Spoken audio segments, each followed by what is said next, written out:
Hey guys, in this video, I'm going to show you how to delete your Google account on your computer.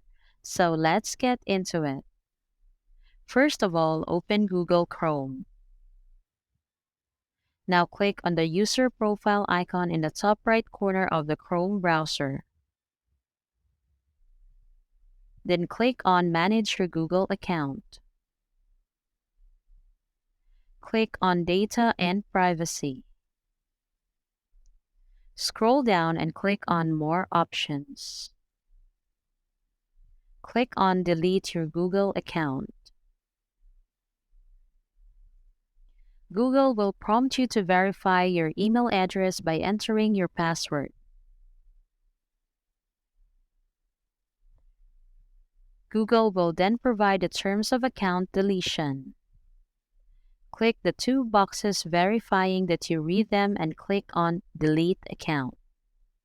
So that's all for this video, guys. If this video was helpful, please give us a like. And don't forget to subscribe to our channel so you don't miss out our new uploads. Thanks for watching, and I will see you in the next one.